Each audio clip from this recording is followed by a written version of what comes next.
Welcome to Austria. Welcome to Austria.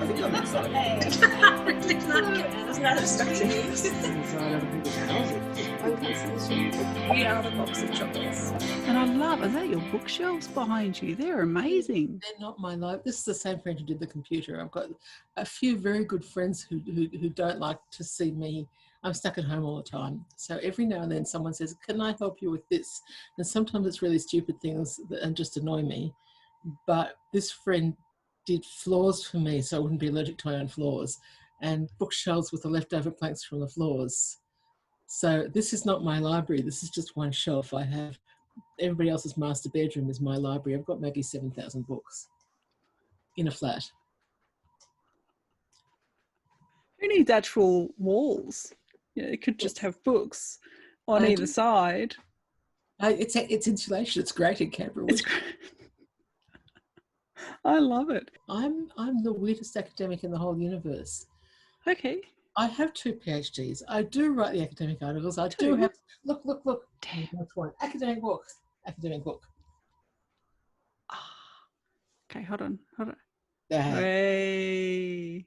Academic book. That's excellent. And it's a really good manual for fiction writers who want to actually understand what other fiction writers do with the history. It's focused on Middle Ages because, lo, I am a medievalist. I'm going to Leeds virtually in the next week or the week after. So that's my non-fiction side. Those are the 2 non-fiction books I will admit to publicly. I love it. It's only a little bit of me because I'm Jewish, which in Australia is something that's silenced. How many people do you know say that they're Jewish? Well, I have one Jewish friend. So a friend who is Jewish. Now I don't know what we say. She's Jewish. She's Jewish. She's Canadian though, so she's. So Australia silences the Jewish population, and most people who are Jewish don't even know it because when you're silenced, you think that's the normal way of being. And that means different career choices, and I didn't discover that until I was in normal career choices. So I have 2 PhDs and I'm only employable as an adjunct. So this is the whole attitude towards, it's not enough if you're a minority, it's not enough if you're not pretty, it's not enough if each thing, it's intersectionality of a weird kind. And It doesn't feel, because I'm easy to talk to, people don't like doing the hate thing directly to me. So they just make sure I get left out. Yeah, no one really likes to do it right to your face. There are some people who actually do. Yeah. And when they do it right to my face, it's really easy because I'm a historian. I can ask them. But at least you can address them. Yes. You can speak back. It's being silenced culturally to their face, which really works because racial prejudice is about the person who gives it, not the person who receives it. So if you start talking to them about themselves, then they get interested in their views and they will reform. Well, not reform, they'll think. This is what I'm working on now my academic self is saying, I need to understand how we do this through novels, how we share racism, how we share bigotry of all sorts. And so I've been looking at the tools that fiction writers use and the values we have. And I have a whole new theory about personal culture and sharing culture that helps break it down without. A lot of people who are racist are scared. So if you can give them the confidence in themselves and lose them the fear, they're not going to be as racist. There's definitely fear-based. I grew up around a lot of fear-based racism and genderism and people who hate trans women or trans men. They're definitely the fear. They know someone personally without hurting the person, without having that guilt. My PhD covered the spread, the idea of the toxicity of the undifferentiated, that it's catching in some way. Yeah. And the cycle of scapegoating and taboo and all of those things. But I think I've worked out a way of, it doesn't help with everybody. There'll be people who it doesn't help at all. But I think I've worked out a way of safeguarding people against that. Think of culture. Let me tell you my theory. You go for it. You like it or not. I want to talk about my fiction, but I'll talk about my cultural theory. No, that's great. I define language as idiolect, dialect, and language. So idiolect is how you speak. No one else but you speaks it. Dialect is how a group of people speak. Language is the whole thing, shebang for a region or a culture. Happens with culture too. So I say it's idioculture, diaculture, and culture. And so what you're doing when you're making what bridges between people is you're creating diaculture. You're saying that we have these things in common, we can enjoy that. The anger creates diaculture. We have anger against these people in common. We can enjoy hating that. And that's why it grows so quickly. But idioculture is the place of great security, because no one can change your culture unless you let them. That goes for those of us who had to deal with oppression and people who hate us just because we were born Jewish or female or gay or whatever else we happen to actually be. It means we're safe, because it doesn't matter how many people scream out there, we still have our idioculture unless we choose to let them take it down.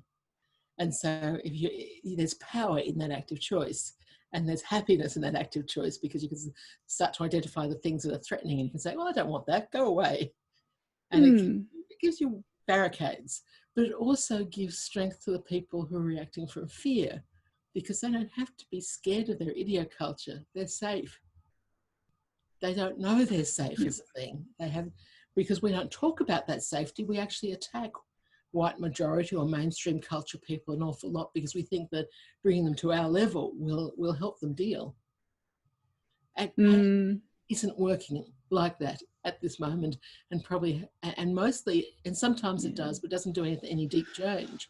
We get Me Too, but we don't get people saying, but we need to change the way we think to address that.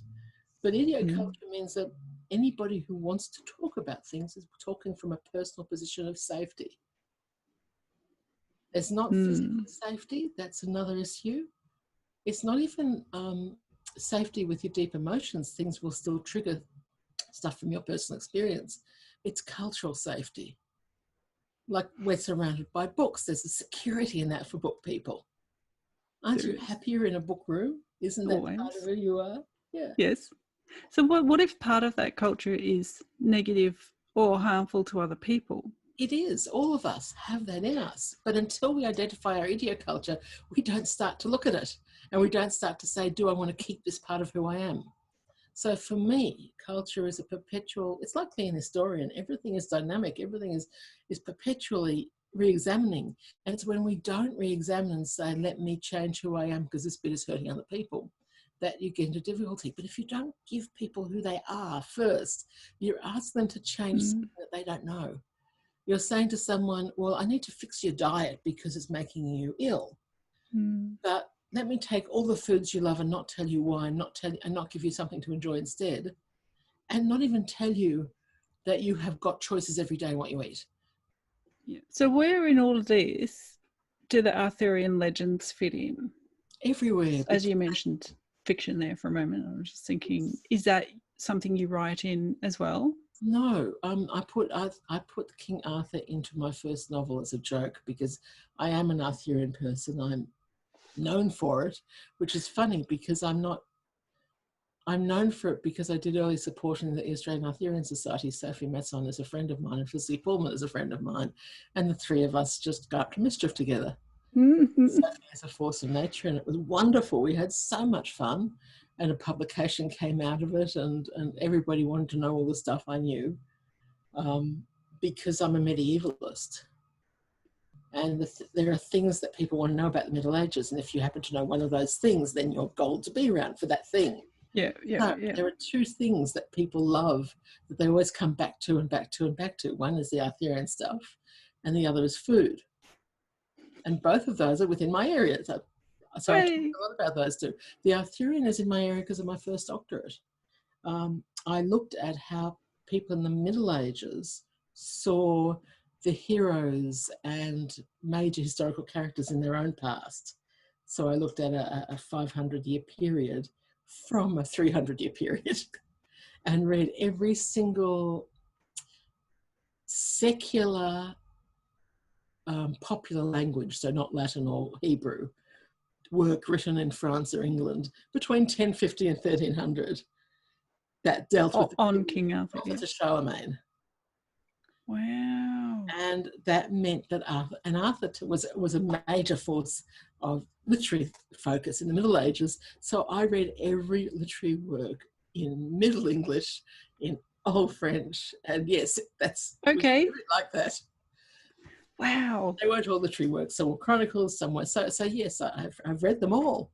And that makes me really good discussion fodder because people want to know what was said about the Round Table. I could say, aha, I've read that. Yeah. So the only theory I've ever heard about it, and my family live in the area. They're not from the area, but they live there. In Somerset, they're in Glastonbury, and they moved though. They're from Yorkshire, so this is not an actual connection. This is purely a silly connection. That's a modern literary connection. There's no evidence for it at all. No, nothing to. There's nothing actual except that my grandfather's name was Arthur and my grandmother's name was Gwen, and her brother was Lancelot. Because 19th century. It was a silly connection. No, it's a really good connection. It's just not a medieval one. In the 19th century, there was a lot of focus on where was Arthur. And so if you come from an area where Arthur might have been, you get called Arthur or Gwen or Lancelot. And places get renamed after Arthurian figures to prove that this is the real Arthurian area. It's a local evidence for we are the real Arthur people. We have the real Grail. We have the real Camelot. It's wonderful. They didn't really. My grandfather used to do the tourism information in Glastonbury, and so although I don't really know what he used to say. Their friends might have. It's so fun. And in terms of actual evidence for Arthur in England, there's none. I was going to say all I ever heard was that there were probably loads of people who did all different things, and everyone just kind of collected it together and popped that forward. Tristan, we have potential real evidence because there's a stone for him. For Tristan. There's a stone people say is Arthur's gravestone. You would know the one I mean. There's a thing on Glastonbury Tour on that. There's nothing much looking even like Arthur on that. It was opened up in the Middle Ages, and I've read two different accounts of the opening by people who claim they were there, and they contradict each other. It's a little bit. It's like here are some squiggles on the stone, and no. There was actually a tomb there. It was actually opened up in the Middle Ages. There were witnesses, but the witnesses contradict each other. So why do we need to prove that? I mean, just out of curiosity, why do we need to prove it was real? In the Middle Ages, there was money in tourism. And Arthur tourism and Saints tourism was tourism. And if you could get the combination, then So Glastonbury was actually after the Saints tourism with the Arthur as a bonus. Okay, that all makes sense. Yep. Because in my mind, I'm like, I don't really care if it's real or not. What's valuable to me is the just myth and legend, and that has its own place. I think Arthur was almost definitely a folk hero rather than actually an actual king, and he got linked to a bunch of saints' tales in Wales. And that rhymed by accident. Just so we're clear. It's never by accident. I have to switch earbuds now. Yeah. Puns are never by accident either, even where they are. And there's also the potential of him belonging to a dynasty from the Strathclyde. But the problem is Strathclyde. Arthur MacIden.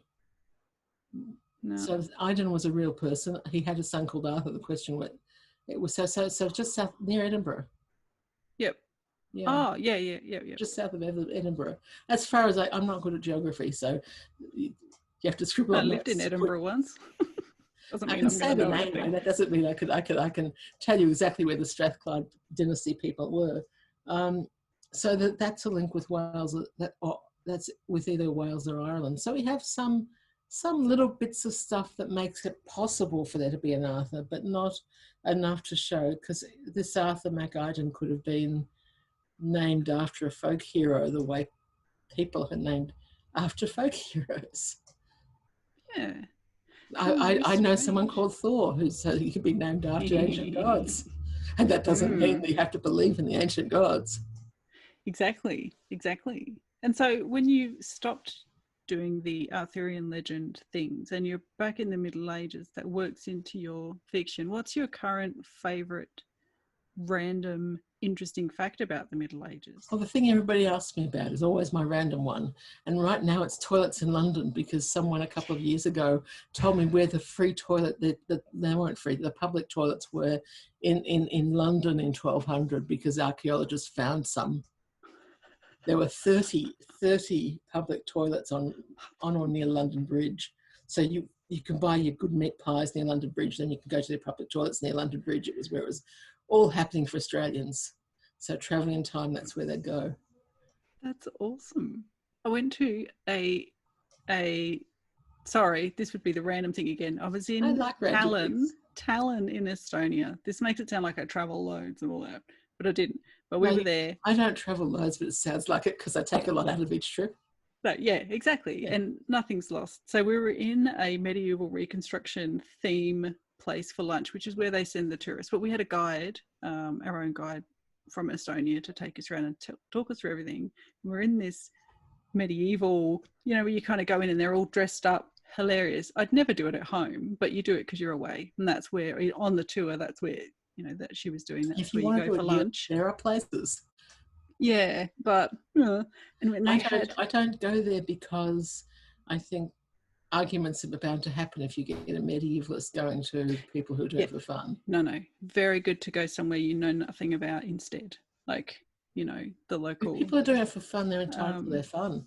Yeah, I would never know how to.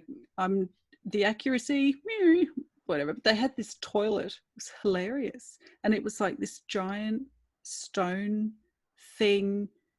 It was a bit too realistic in a way, because it was a bit icky, and I couldn't figure out where to flush it. I didn't take a photo because it would have been weird to take my phone in there, but I was really tempted to go back. But it was the strangest toilet experience I've probably ever had. Would you like the dream toilet experience from the Middle Ages? The one that reassures you and makes you happy about everything? I'm just glad they had them. I didn't even know if they had them. They had baths, they had toilets, they had pipes.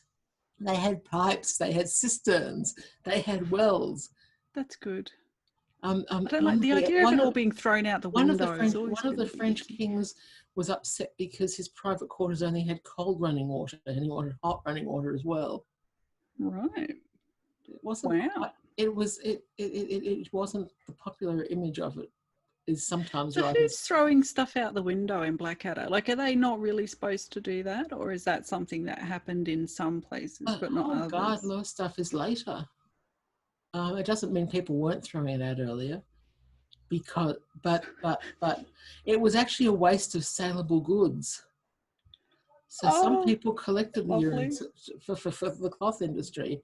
So for each area you've got, so there's not this universal. We're used to, you go to a city and it looks like this other city because we've got things in common, because the industry is international. Industry wasn't even regional before trains. Or it was regional, but it was slow. So most people would go to their local markets. They wouldn't for a whole day, and they wouldn't travel more than 15 miles. 15 to 20 miles was the most peasants would travel in a lifetime. Not the most all peasants would travel in a lifetime, but there are other people who did international trade.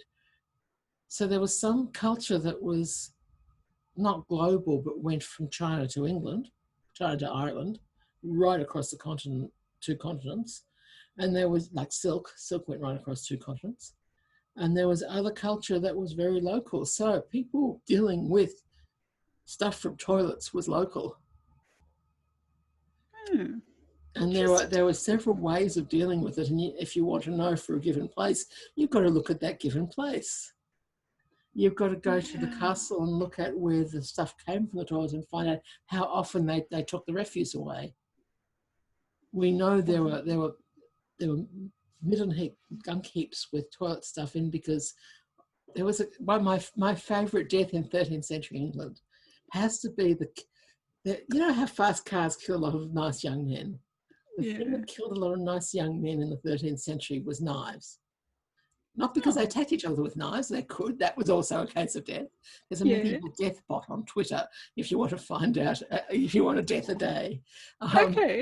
Which is actually really, it's not funny. It's just, so this is so bizarre. It becomes not funny, but so if you played whatever the local football game was, which I'll call soccer, but we don't know any rules for it. We just know that boys and men in their 20s played ball games.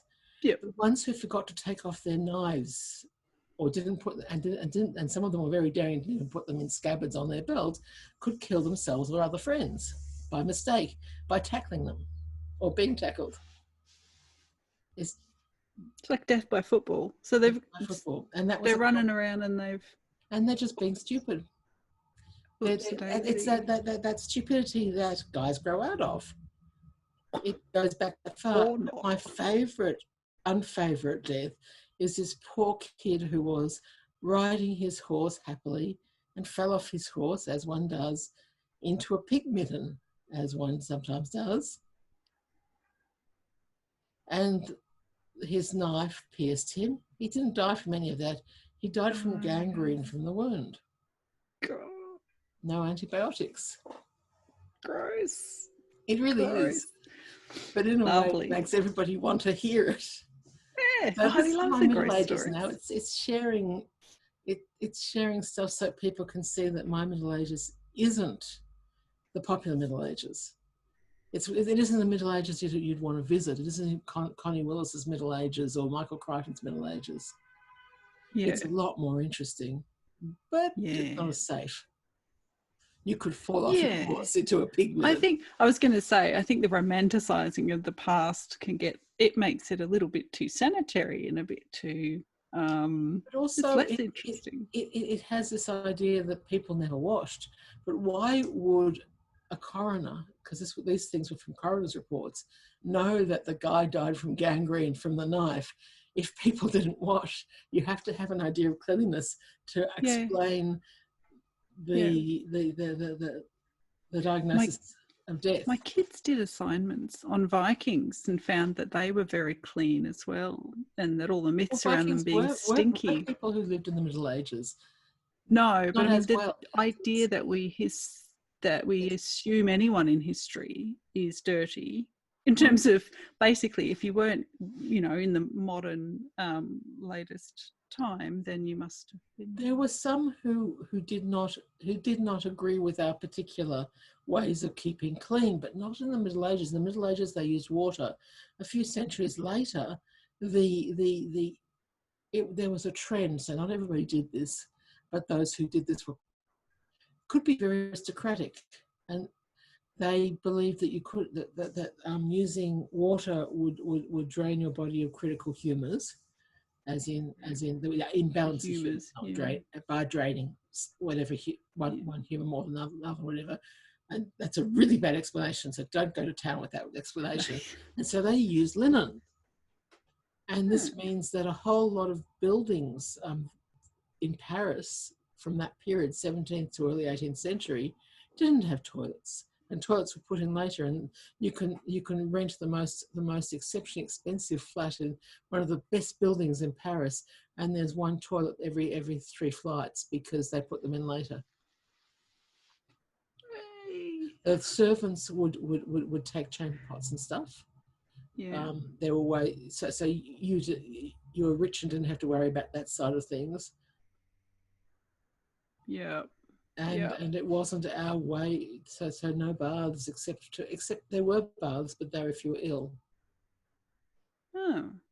So you went, and how I know about all that was A, reading history, but B, looking at one. At some stage I was looking to see why on earth this noble lady, in something I was reading from the late 17th century, why she was bathing in the basement, why there was no bathroom, and why she was put to an enormous amount of inconvenience.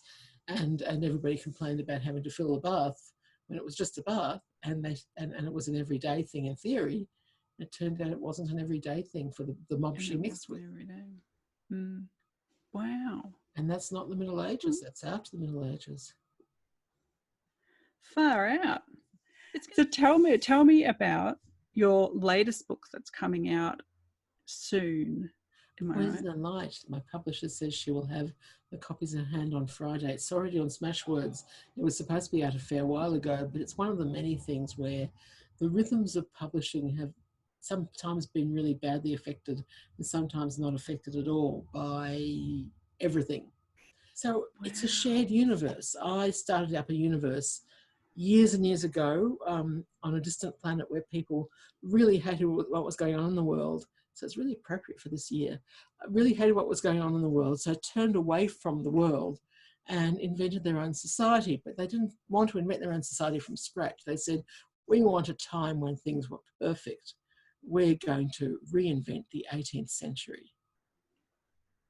And I only did the country that had the French and English 18th century, because that was the country I wanted to write in, because that was the way I could do the novel. But there are other countries in this, on this world, and so it's not purely Western European. It's just that my novel is purely Western European because I'm the historian of that part of the world, and therefore could play evil games with it. So it looks at how the difference between the 18th century and people trying to live it on a planet that hasn't been fully terraformed, where Earth has been depopulated, and the last person is a Sydney-sider who was a refugee and a revolutionary someone trying to get rid of the evil conquerors. Yeah. It's a resistance fighter, that's what I'm after. So she comes totally PTSD'd out of her mind, can't do anything because she's suddenly discovering how evil a society is that is set up like that particular society. It isn't until she's out of her PTSD at the end that we see the real person, and the real person wants to change things. So I'm hoping, but for her to get to that point, there is true love possibly. There is an evil villain who really wants to be her best friend but doesn't, because I can't be her best friend. And so that's the poison. And the resistance fighter is the light. So you've got two women basically discovering they want to be, one of them wants to be friends and the other says, why? Why? And there's bush rangers and there's sword fighting and there's salons and there's secret printing presses. That's amazing. And there's some actual stuff I stole. I didn't steal. I acknowledged it was not mine. From the 18th century quotes and broadsides and stuff are actually from our 18th century. They're real. Wow. So there's a continuity and a connection with the actual past. And less copyright issues, because I'm assuming they've fallen out of copyright. They fell out of copyright issues before copyright was invented. Yes. I wouldn't do that otherwise. No, I know. I was going to say it's a handy thing that you can. And because I shared the universe, and some people helped me fix problems with it, like Carrie Lenahan did a lot of work in sorting out the physics of it and where it was in our universe. You can point to the right bit of the sky to find it, and all that sort of thing. And he helped with the terror stuff and what's her name? Tansy Rana Roberts helped a bit with the culture stuff. So she named Prosperine. I always forget the names of places, and we changed it to new series to demarcate the difference between the stuff that was only me and the stuff that was shared. And so it is a shared universe that people can play in. People can write their own stuff. People can have their games. The copyright is my novel, not the universe. Not the universe. That's awesome. And it's already been played in. There's already years and years ago there was an anthology from it. Wow. And so that's lovely. That's really good. I like that. That's very I mean, it takes the idea of people writing fan fiction and saying, please go for it. Right now it may have been delayed a decade, so I wrote it over a decade ago, but it's perfect for right now, because right now we need stuff we can do that's ours, that we don't have to worry about copyright and stuff. So I've got some material. I kept all the material from the original world design, except the stuff that was always only in my head, but it means that I can give it to people who wanted it. It needs to go up somewhere, I think, maybe. But yeah, the idea is that people can enjoy the novel, but if they want somewhere to play with that's theirs, if they want to work in those other countries that haven't been written about yet, they've got complete slather. That's cool. We all keep the copyright of our writing and our games designs, but the world is shared. Yeah. And so what's the genre called? I don't know. It's off-world science fiction, or it's science fiction. But I don't think it's space opera because it's mostly not in space. It's almost all in one world. I was going to say, it's like space opera that's not in space, that's in history, but it's not. Its closest genre thing is probably Alan Kushner's Sword Point, which is kind of alternate Earth with comedy of manners, with much darkness and swords and stuff. And steampunk is too... It's not steampunk. Late. But none of my stuff fits into genre. The thing that even the publisher said, this is not last year's novel, I have no idea what genre this fits in, but I'm taking it anyway. It's actually straight science fiction, but the way I do it is not straight science fiction because it's set in Canberra, which is all starts with as a problem. I looked at the whole alien comes to Earth and evaluates Earth and kills Earth, or nearly kills Earth. I thought that all depends upon the alien being a beautiful young man. What happens if the alien is in a human body of a perimenopausal Canberran woman? With sarcasm, with chocolate, with friends. They're in society for a while, of course, with all the problems that women face and the vision that women have. How would they decide things? And it's not destroying the earth, though. They could. Okay. We don't know. Just have to read just checking. But the thing is, the minute you put a perimenopausal, with all the emotions of perimenopause, a perimenopausal person who's being discriminated against because female, middle-aged, etc. In Canberra, which is a very... It's like the girl with the curl right in the middle of her forehead. When it's good, it's very, very good, and when it's bad, it's horrid. When it's bad, it's very bad, yeah. My mum used to say that to me all the time. So Canberra is the city that's really what Canberra is. Very, very good or horrid. And I thought, oh, what a good place to put the alien. Looking at us. And the fruitcake is the situation that everybody ends up in, so the aliens have to work out what happened because they have no idea. Right. With a fruitcake. The fruitcake was a name an alien observer, an alien historian trying to work it all out, came up with to explain, because he said they said they had 24 genders or 12 genders, depending on which brand of alien. They said, we have no idea what to call this. Let's call it fruitcake. Hey. Well, there you go. So it's quite different. It really doesn't fit into genre, except that it's science fiction, but it's science fiction done with literary mold, I guess, because it's all people oriented. The character is everything. The place is everything. The emotions, the sarcasm, and the chocolate are everything. Have you ever been in a group, not an individual, of menopausal women? Chocolate always comes up. Yeah, I don't eat a lot of chocolate, but yes, I know a lot. I know everyone else does, but the thing and I know how to do the chocolate thing. When you that's the thing. You have to know how to do the chocolate thing. Yeah, like I know how to talk like the chocolate thing, but I can't eat it. Yeah, but I know enough to know how to. But you have to know how to talk it. Otherwise, there's a decade of age in women that you can't talk to because you don't have an entry point. The sarcasm. Yeah, no, I'm used to that. That's autism, though. It's like you figure out what everyone else does. Although not eating chocolate is not an autistic thing; it's a migraine thing. Yeah, I've got the opposite. Chocolate helps my migraines. Yes, but I'm also one of these people who had huge hormone shifts. So chocolate helps stabilise that, which is why it's a menopause woman thing. For the women who are helped by it, we can't stop talking about it. That sounds awesome. Well, now I'll know what to recommend to people.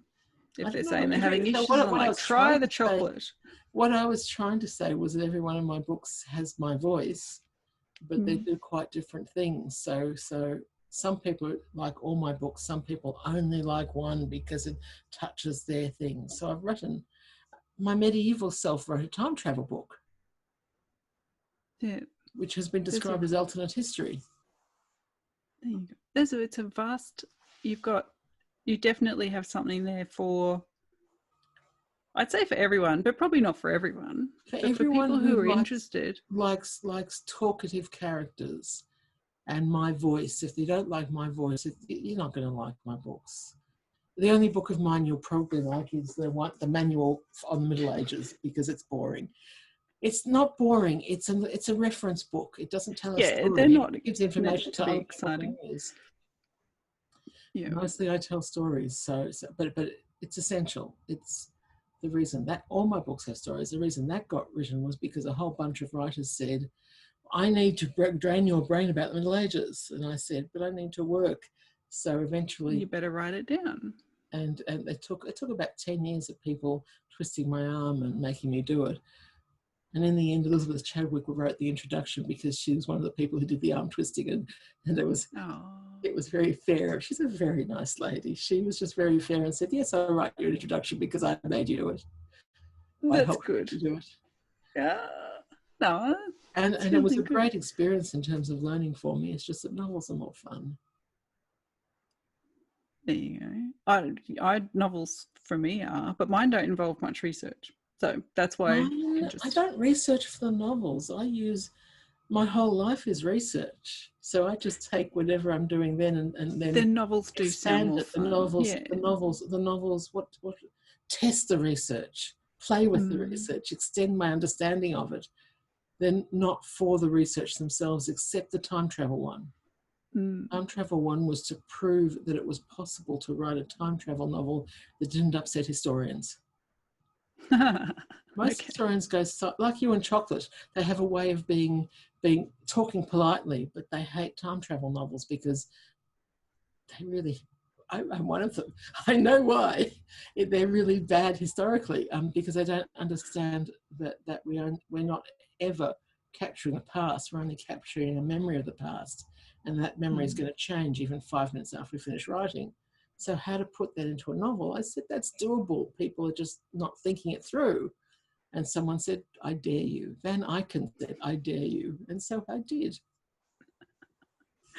Great. So that's my life, is people say, I dare you. And I end up doing it. And then you do it, because you see, I'm the opposite. If anyone wanted me to do something, I'd be like, nah. I only want to do the things they don't ask me to do. It doesn't have any excitement, I won't do it. But my next novel, the one coming out 6 weeks, 8 weeks time, because everything's really weird this year, just weird, in my research, I was working out how, just because I could, how the research on cultures and stuff applied to the stories we were telling, and how we limited the stories because of assumptions we made about who could do this and why they could do that.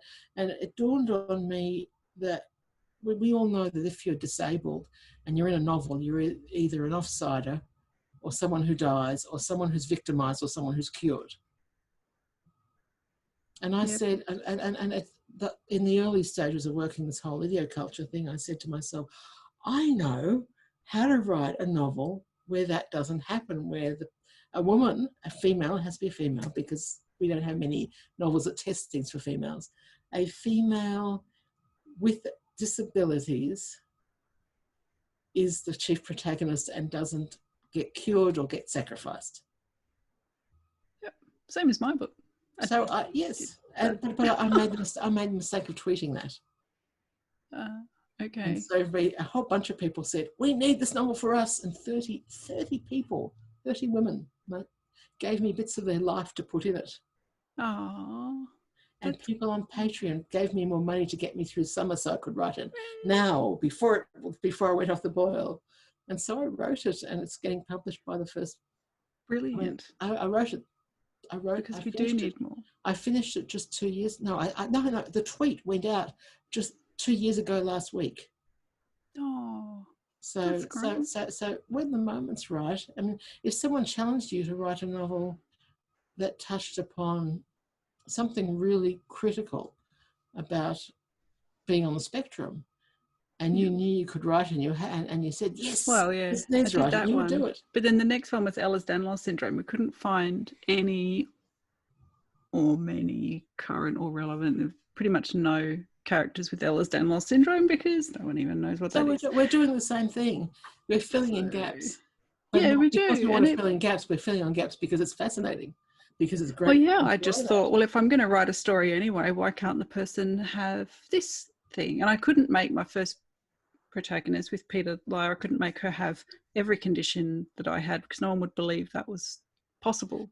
That's because the thing. I've got between 8 and 11 conditions, and they haven't all been diagnosed. So we just divide them up between books. Otherwise, I think people get a bit overwhelmed, maybe. But also the writing paradigms need to shift, and the only way to shift them, speaking as a cultural ethno-historian type bod, is by having more than one work. So but that's the thing, and it's not enough if someone says, "Oh no, but there is a book because there's that one." You're like, "Okay, there's one, and where's the next one? And where are more?" Only one type of plot is allowed to have this type of illness. Yeah. So you need, imagine how many, middle class white teenage boys there are, and how many stories they've got. In Australian young adult fiction, I did a survey once because I was bored. I did a survey of every single book and what I could find, and found out there are only 2 forms of Judaism accepted in young adult Australian books. One is ultra-Orthodox, which is maybe 0.1% of the community. And I have a sister who's ultra-Orthodox. That doesn't mean that most of us are. Most of us are definitely not. Do I look ultra-Orthodox? Do I wear a snood? I'm the opposite. I'm semi-secular, but I teach Judaism when I need to. So we're complicated. But the other one was Holocaust survivor, and I'm not that either. There was a cousin who escaped the shots by jumping off, going onto the roof of a train and then jumping off and then breaking his leg and walking 8 miles with a broken leg. And he was my mother's first or second cousin. That was the closest relative who's actually survived.